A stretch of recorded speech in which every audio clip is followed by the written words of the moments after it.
बिस्मिल्लाहिर्रहमानिर्रहीम। अस्सलाम वालेकुम। मेरी आप सभी से इल्तिजा है कि एक मरतबा दुरूद इब्राहिमी पढ़ लीजिएगा। बिस्मिल्लाहिर्रहमानिर्रहीम। अल्लाहुम्मा सल्ली अला मुहम्मदिन व अला आलि मुहम्मदिन कमा सल्लैता अला इब्राहीम व अला आलि इब्राहीम इन्नका हमीदुम मजीद। अल्लाहुम्मा बारिक अला मुहम्मदिन व अला आलि मुहम्मदिन कमा बारकता अला इब्राहीम व अला आलि इब्राहीम इन्नका हमीदुम मजीद। बिस्मिल्लाहिर्रहमानिर्रहीम।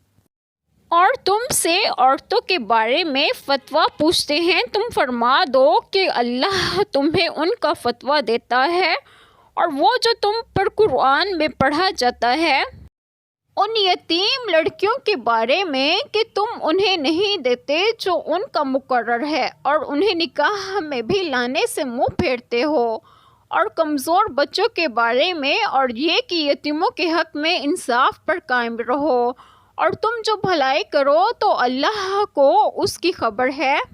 बिस्मिल्लाहिर्रहमानिर्रहीम। आज जो बात मैं आप लोगों से डिस्कस करूंगी वो ये है कि सात करीमा में है कि और तुमसे औरतों के बारे में फ़तवा पूछते हैं।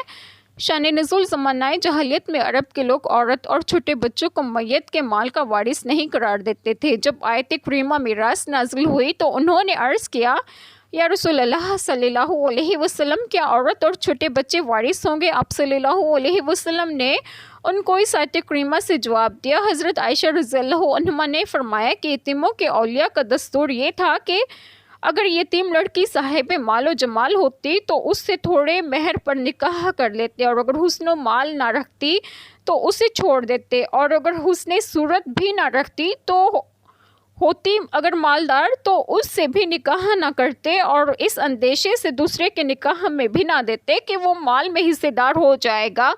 तुम फरमा दो कि अल्लाह ताला ने तुम्हें उनका फ़तवा दिया है, और वो जो तुम पर कुरान पाक में पढ़ा जाता है उन यतीम लड़कियों के बारे में कि तुम उन्हें नहीं देते जो उनका मुकर्रर है मिरास से, और उन्हें निकाह में भी लाने से मुंह फेरते हो, और कमज़ोर यतीम बच्चों के बारे में, और ये कि यतीमों के हक़ में इंसाफ पर कायम रहो, उनके पूरे पूरे हकूक़ उन्हें दो, और तुम जो भी भलाई करोगे तो अल्लाह ताला को उसकी खबर है। जो कुछ तुम करते हो अल्लाह ताला हम सब के तमाम गुनाहों को माफ़ फरमाए और हमें सिरात मुस्तकीम की राह पर गामज़न करें, और आप सबको आपके घरों में खुश खुरम रखें और सेहत व तंदुरुस्तगी भी दें। आमीन। जज़ाकल्लाह खैर।